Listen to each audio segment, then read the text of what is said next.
Bonsoir monsieur, j'espère que vous allez bien. Euh, Quelqu'un m'a demandé de faire une vidéo récemment, et je pense que c'était une vidéo que j'aurais dû faire depuis très longtemps, mais qu'il m'a fallu du temps avant d'intégrer.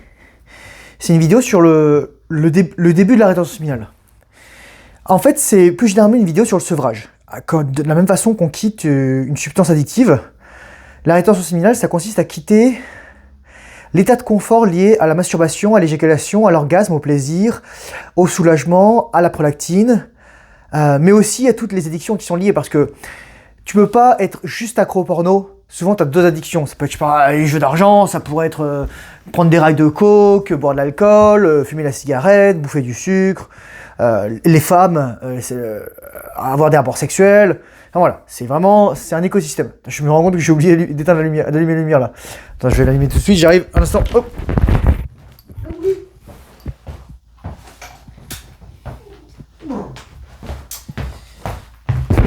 Voilà, désolé.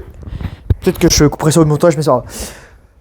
Et lorsqu'on commence la rétention séminale, en fait, c'est littéralement c'est une douche froide. C'est pour ça qu'en fait, j'encourage les gens tant à prendre la douche froide. C'est parce que quand t'arrives, t'as un changement d'état qui est brutal. Et la rétention séminale, c'est la même chose. En fait, concernant les addictions, il y a grosso modo deux écoles, deux façons de la quitter. Soit progressivement, et moi je dis toujours, enfin quelqu'un disait, ouais, faut déload, décharger. Mais je dis toujours, tu peux pas déload la cocaïne. Tu peux pas dire, je prendrais juste un rail au lieu de prendre deux rails. Enfin, tu vois ce que je veux dire, quoi. C'est ça. Il y a peut-être des choses pour lesquelles ça marche, et des choses pour lesquelles ça marche pas. Je peux dire, je vais me faire une demi-branlette, je vais me faire une demi-éjaculation. Tu vois, voilà, c'est ça. Et il y a ce qu'on appelle en anglais cold turkey, qui est littéralement dinde froide, c'est dire ça.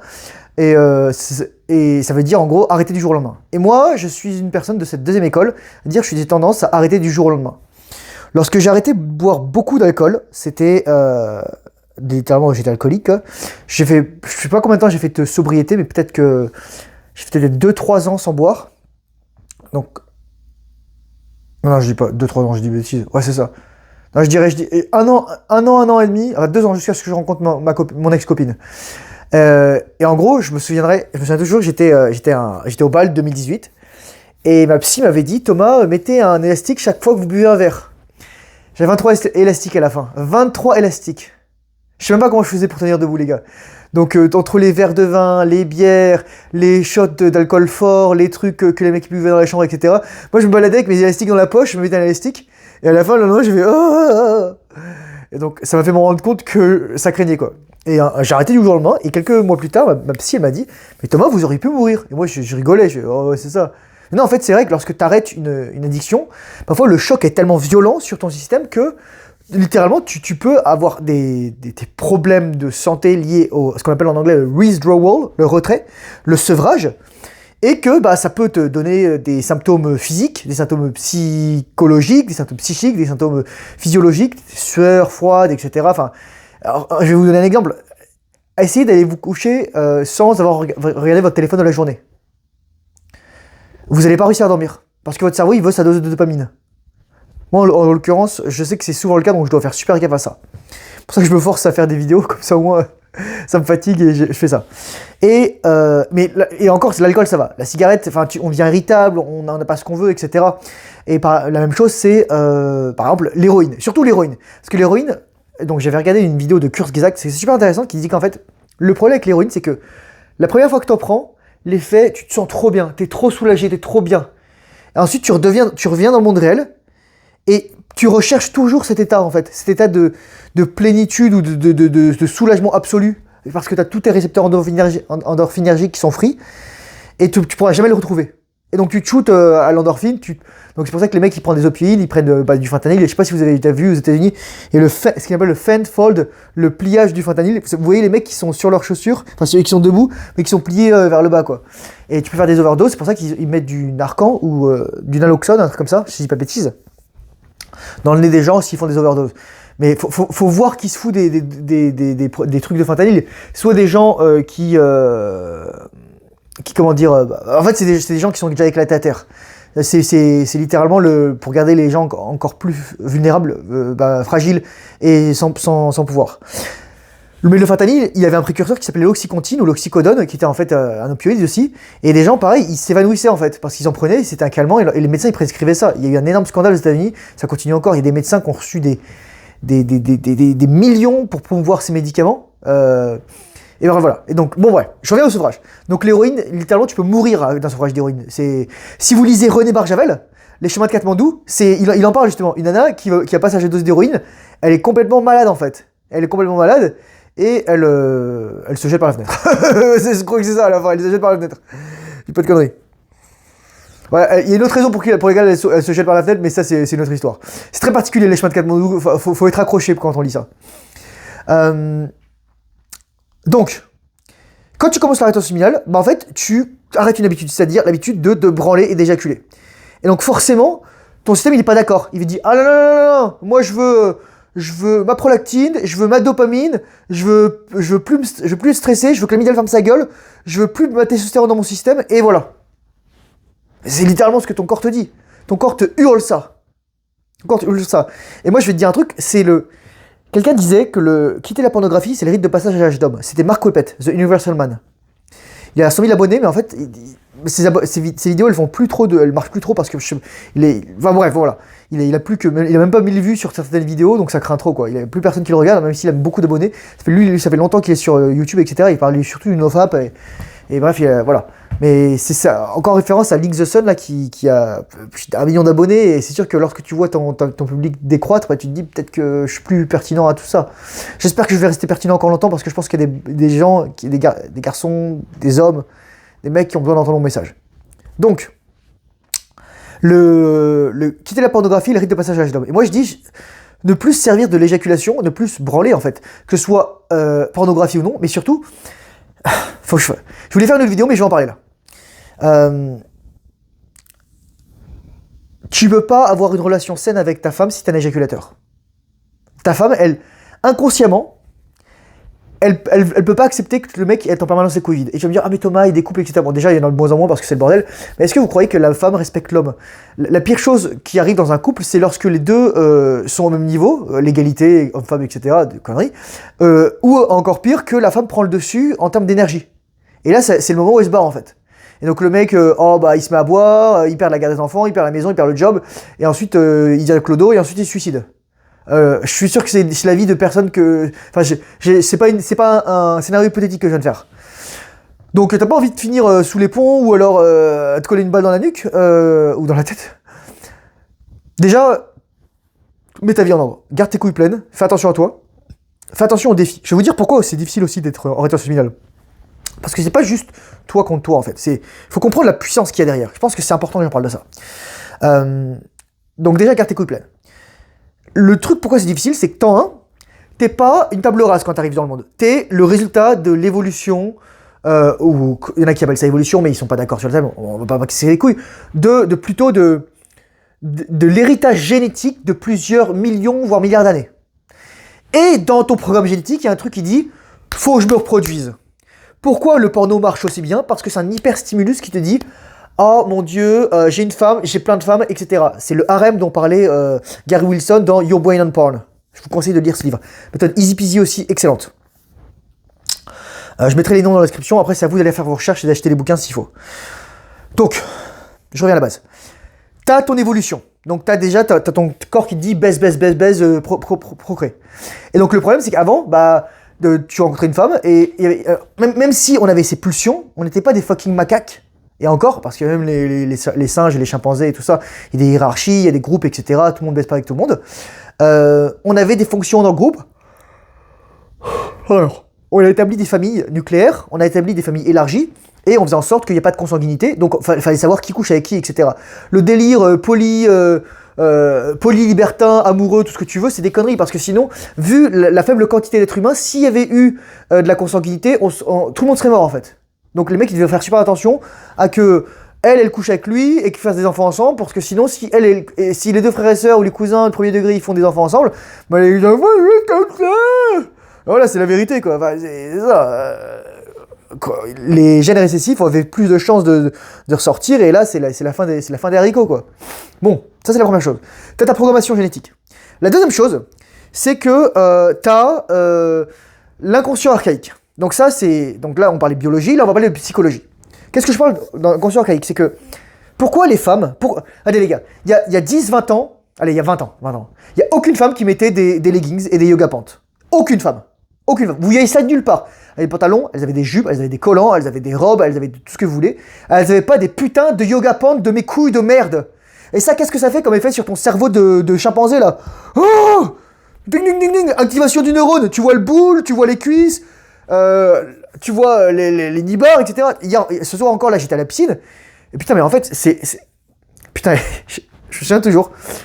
Une femme qui est attirée par un homme, elle va accentuer la cambrure de ses hanches. Inconsciemment. Pour montrer son cul, en fait. Pour montrer qu'elle est soit excitée, soit qu'elle veut procréer, soit que... Voilà, c'est ça. Pourquoi je vous dis que les femmes, c'est une espèce à part entière. Donc, les femmes, elles vont faire ça, mais en plus, elles vont... Vous avez jamais vu les femmes qui de la tête, etc., qui mettent les cheveux comme ça, etc. Vous êtes face à l'inconscient archaïque des femmes, en plus d'être avec votre propre biologie. Parce que les femmes, pourquoi elles vous mettent leur sein, leur cul sous le nez? Parce qu'elles savent que ça vous excite et que ça vous garde sous contrôle et que ça vous garde sur une vibration basse et que ça vous garde dans la lust et que ça vous garde docile. Et que ça vous mène par le bout du nez lorsque la nana, elle agite la culotte. C'est horrible, mais c'est vrai. Là, donc j'étais à la piscine, et là, tu vois, bon, les nanas, bon, après, il y a des nanas qui sont pas comestibles, mais ça, c'est une autre histoire. Mais voilà, donc il y a des nanas qui sont comme ça, moi, je m'embêtais, je vois rien, je m'embêtais les couilles, j'ai pas mes lunettes, donc je vais juste mes lunettes de piscine, donc je vois rien, je suis myope, quoi. Et donc je nageais, en plus, boum boum, j'étais avec 3 autres mecs dans ma truc, j'ai fait 1,5 km, ça m'a fait du bien, sachant que je me suis entraîné ce matin, et que j'ai fait 22 heures de jeûne aujourd'hui, à peu près, ce qui est vraiment pas mal, presque 23 heures, je crois. 22h45 j'ai fait, ouais, un truc comme ça. Donc oui, je tiens le coup. Moi, je vous ai dit, là, hier, je vous ai fait mon programme. Allez le voir, c'est vraiment très intéressant. Je pense que ça va vous aider. Mais c'est pour vous dire ça. Donc vous affrontez ça. Donc, mais en plus de ça, vous affrontez la société et j'appelle ça les puppet masters, les marionnettistes. On sait pas c'est qui, mais leur but, c'est probablement, vous êtes complotiste, vous n'êtes pas complotiste, mais de faire en sorte que les hommes et les femmes s'entendent plus, de détruire les sociétés occidentales notamment. Que ce soit par l'immigration, que ce soit par les conflits ethniques, religieux, le fait qu'on puisse pas parler de certains mots, etc. Suffit de voir ce qui se passe au Royaume-Uni. Moi, j'ai plus envie de parler de la France parce que déjà mon public est français, mais surtout parce qu'en fait il y a trop d'émotionnel. Et les mecs, dès que je dis un truc, oh mon dieu, tu dis ça, etc. Ils sont énervés. Mais en fait, les gars, il y a une raison pourquoi il y a des mecs qui immigrent en France. Parce que la France, c'est un super beau pays, c'est trop bien, il y a plein d'avantages, et que leur pays, c'est de la merde. Et on va le dire tout de suite. Il y a un mec qui disait, je vais pas dire d'où il vient. Ouais, mais notre pays, c'est bien, etc. Et il y a un autre qui disait, non, mais ton pays, c'est de la merde. Dans quel sens l'immigration, elle va? De ton pays vers le nôtre ou de notre pays vers le tien? C'est un Canadien qui parlait. Et là, le mec, il est comme ça. Bah oui, maintenant, tu fermes ta gueule. Je vais pas vous dire de quel pays il vient, et voilà, quoi. Et c'est ça, vous regardez le flux migratoire et vous savez en fait quel pays a des richesses et quel pays a des trucs. Et malheureusement, des pays comme occidentaux, que ce soit la France, que ce soit le Royaume-Uni, que ce soit l'Allemagne, voilà. Mais ça, je ferai une autre vidéo pour ça. Mais juste pour vous dire justement que on veut détruire la société, donc on détruit le couple, on détruit la dimension religieuse, pas la dimension religieuse dogmatique, la dimension religieuse sainte du rapport de l'homme et la femme. Moi, je suis pas quelqu'un de très, religieux dogmatique, ça veut dire qu'en fait... Voilà, moi je me pose des questions sur, par exemple, tu me parles d'un tel passage, dans tel livre saint, je me dis juste en fait que c'est juste un mec qui a écrit ça et basta quoi. Et si t'es pas content, tu vas te faire cuire un œuf. Voilà quoi. Bon. Et alors me dites pas c'est le mot, c'est la parole de Dieu, etc. Ça me casse les couilles en fait, ça me casse bien juste les couilles, fermez-la. C'est fatigant. Après ça c'est mes croyances. Vous êtes libre de croire ce que vous voulez, mais imposez pas vos croyances sur moi, merci. Donc je reviens, donc t'as tout ça qui veut détruire, donc en plus t'as la dépolarisation des hommes et des femmes, t'as la pornographie, t'as ta biologie, t'as l'inconscient archaïque des femmes, et t'as l'absence d'éducation, t'as l'absence de repères, donc ça qui est lié au délitement de la société. Et donc en fait t'es 1 contre 1 milliard, t'es tout seul. C'est pour ça que c'est dur d'être en relation familiale, c'est pour ça que c'est dur d'arrêter le porno, d'arrêter la masturbation, d'arrêter d'éjaculer, c'est pour ça que c'est dur. Mais surtout, en fait, c'est encore plus dur parce que, moi je vous dire les gars, mon premier smartphone, je l'ai eu en 2013 ou 2014. J'avais 23-24 ans. Et c'était un Samsung Galaxy S4 Mini, si vous voulez savoir, je m'en souviens. Il est vert et il est tombé par terre et je l'ai éclaté. Je l'ai ramené jusqu'ici, je l'ai vidé et ensuite je l'ai donné à la casse. Ouais. Donc si vous avez un smartphone en fait les gars, et que vous avez du mal à être en attention, bah vous virez votre smartphone. Et vous me dites, oh je peux plus le faire si, je peux plus le faire. Ta gueule, ta gueule. Tu t'achètes un appareil photo, c'est limite la seule chose dont tu as besoin. Et si tu as besoin d'internet, yo, bah t'as un ordinateur, t'es chez toi, t'évites de te branler chez toi aussi parce que bon bah voilà, faut faire ça. Si tu vis en famille, tu mets ton ordinateur dans une salle publique, tu ne mets pas dans ta chambre, où tu peux te pignoler là, comme ça on va s'astiquer le poireau. Voilà. Non, c'est à toi de gérer ton environnement. Donc oui c'est dur, oui il va y avoir des urges, oui etc. Moi les gars je vais vous dire un truc. Je suis à plus de 80 attention minimale et j'ai encore des urges. Et j'ai encore des difficultés. J'ai encore des gens qui m'ont dedans. Et c'est pas toujours facile. Oui, j'ai l'énergie à un truc de ouf. Là, aujourd'hui, j'ai fait 22 heures de jeûne et je suis allé nager 1,5 km. J'avais même pas faim. J'avais même pas faim. Et je me suis entraîné avant. J'ai fait. Qu'est-ce que j'ai fait? J'ai fait des jambes, j'ai fait des abdos. C'est déjà pas mal, quoi. Plus j'ai marché, plus etc. etc. Mais en fait, t'as encore tes trucs, t'as encore tes combats. T'as tes propres combats à mener. C'est pour ça que la rétention minimale, c'est jamais fini. Parce que t'as un moment, tu vas encore avancer, tu vas progresser. Et t'as d'autres épreuves qui vont arriver. Et le truc, c'est que les gens, ils s'en battent les couilles en fait que t'as des épreuves. Moi, je vais raconter une petite histoire. C'est le jour où Patapon est mort, le samedi 5 juillet, je suis parti sortir pour me balader parce que j'arrivais plus à rester chez moi, je devenais fou. Et il y a un gosse qui vient me voir, il me dit: Hey monsieur, vous voulez acheter des tablettes de chocolat pour souvenir à 5 $? Je fais: Ah non merci, mon chat vient de mourir. Il me dit: Ah, vous êtes pas en train de me mentir? Mais en fait, les gens, ils en ont rien à carrer de toi. C'est juste pour te dire. Donc, toi, t'as tes propres combats. Et ensuite, je lui montrais des photos de Patapon qui étaient claquées, quoi. Je venais d'emmener au crématoire, au vétérinaire. Et en fait, il n'y avait aucun respect. Parce que les gens, ils s'en foutent de ce que tu vis. Ils sont concentrés sur eux. Et t'as beaucoup de gens, malheureusement, bah, ils vivent dans leur propre bulle, etc. Ils se comprennent pas que toi, t'as ta vie à mener. Donc, tu vois, c'est pour ça que la rétention minimale, c'est dur au début. La rétention minimale, c'est dur pendant. Et c'est dur pendant longtemps. Longtemps à vie. Ça veut pas dire que ça devient pas plus facile, mais c'est toi qui deviens plus fort. Je veux dire, la quantité de stress que je prends actuellement, c'est phénoménal. Mais ça a un prix. Et je prends des trucs, etc. Et malheureusement, il y a des gens qui ne se rendent pas compte de ça. C'est dommage. Bon, bref. Voilà, comme le petit dans la rue, c'est dommage, quoi. Finalement, j'ai donné 5 $ à d'autres gamins. C'était trop mignon. C'est une petite fille qui voulait, je sais plus pourquoi, mais voilà. Pour le voyage de son petit frère, de son grand frère. Ça m'a fait trop plaisir. Il donnait quelque chose en échange, et moi je dis non, mais c'est bon, rien besoin de donner. Il s'appelait Sacha, je crois. Sacha Albernia. Je crois que c'était ça, un truc comme ça. J'avais leur interac. Mais bref, bon, peu importe. Donc, pour ça que c'est dur. C'est dur pendant, c'est dur après, c'est dur tout le temps. En fait, lorsque tu vas avancer en relationnel, tu vas te sevrer de différentes choses dans ta vie. Au début, tu vas te sevrer d'abord du besoin d'éjaculer. Ensuite, tu vas te sevrer de l'attention féminine. C'est pour ça que je dis toujours, le sexe, les femmes, Dieu, dans l'évolution de la rétention féminine. C'est qu'au début, tu vas devoir calmer avec le sexe. Ensuite, tu vas devoir calmer avec les femmes. Ensuite, tu vas devoir trouver ton aspect divin. Et surtout, moi, je considère que, je vais vous dire un truc, le plus dur en rétention féminine, c'est de comprendre que tu devras en remettre en question toutes tes croyances, tout ce que tu sais. Et ça faudrait que je fasse une vidéo sur le système éducatif et comment l'école, etc., comment réussir et comment comprendre tout ça. Parce que, et mon point de vue dessus, parce qu'en fait, malheureusement, tu as été endoctriné et même par exemple, pour la religion, pour moi, c'est de l'endoctrinement. La plupart des gens n'ont pas d'esprit critique, ils ne font que répéter. La plupart des gens sont capables de penser par eux-mêmes. Et moi, je le sais en fait. Dès que quelqu'un commence à me sortir des trucs spatio-temporels, je lui dis en fait, ferme ta gueule. Juste ferme ta gueule, tu me fatigues. C'est ça. Et donc se sevrer en fait du besoin d'avoir une figure d'autorité supérieure qui va nous protéger, etc. Moi je dis tu pries Dieu lorsque tu as un relation mais tu pries pas Dieu, t'es pas en mode ah mon Dieu, Dieu tout puissant. Dieu c'est le divin qui est en toi. Dieu c'est tout, mec. J'avais dit dans une vidéo, Dieu c'est le mur. Pourquoi pourquoi c'est le mur? Le mur il est constitué de quoi? De béton. Le béton il est constitué de quoi? De molécules. Les molécules elles sont constituées de quoi? D'atomes. Les atomes ils sont constitués de quoi? Bosons, fermions, muons, leptons. Et donc ensuite ils sont composés de quoi? De particules encore plus élémentaires, des neutrinos taux, etc. Et des muons taux, etc. Et tout le bordel. Et des bosons X. Et des trucs ensuite, et de l'énergie indescriptible et du plasma indescriptible.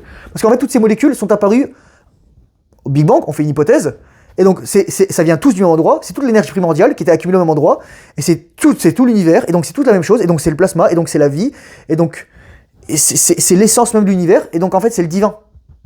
C'est juste que il est un peu plus immobile le mur que moi, tu vois ce que je veux dire. Les molécules sont agencées différemment. Les atomes de carbone, d'oxygène, de nitrogène ou azote, les hydrogènes, etc. On est juste un mélange de plein d'atomes, un peu différents. Donc ouais, et c'est à nous d'en faire le meilleur usage. Donc, pour ça que c'est dur. Pour ça que c'est dur, parce que putain, c'est le combat de ta vie, la rétention familiale. Il y a des gens qui vont pas comprendre, il y a des gens qui vont rentrer dedans, il y a des gens qui seront ingrats, il y a des gens qui t'écouteront pas, il y a des gens qui juste ne reconnaîtront pas que tu as tes propres combats, même en rétention familiale, et que voilà, qui seront pas capables de voir ça. Parce que justement, ouais, c'est pas quelque chose que tous les hommes vont faire. Je disais toujours encore, il y a des gens qui seront pas en rétention familiale dans cette vie. Il y a des gens qui sont pas en rétention familiale dans une autre vie. Pourtant, c'est indispensable.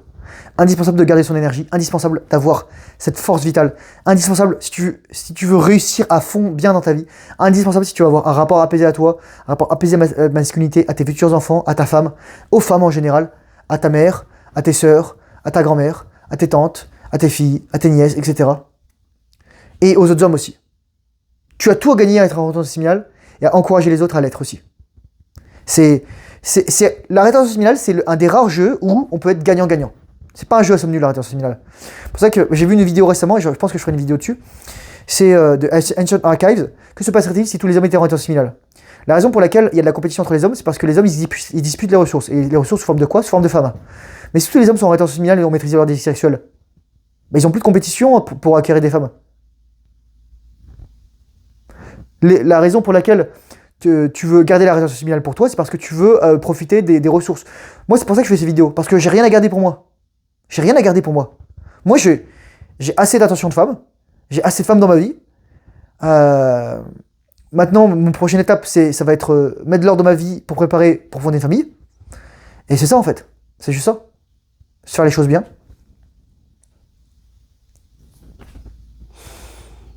Est-ce que j'en ai terminé? Ouais. Donc, je reviens, les choses qui sont difficiles. Ta psychologie. Donc, ta génétique. L'inconscient caïque des femmes, ok, leur corps, les pulsions, la pornographie, la volonté de détruire notre société, l'absence de père, l'absence de repères, l'absence de figure masculine d'autorité, l'absence de communauté d'hommes qui s'entraident.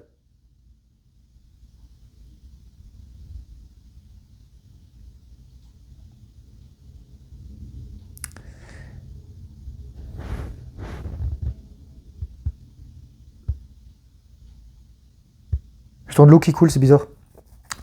L'absence d'hommes qui s'entraident.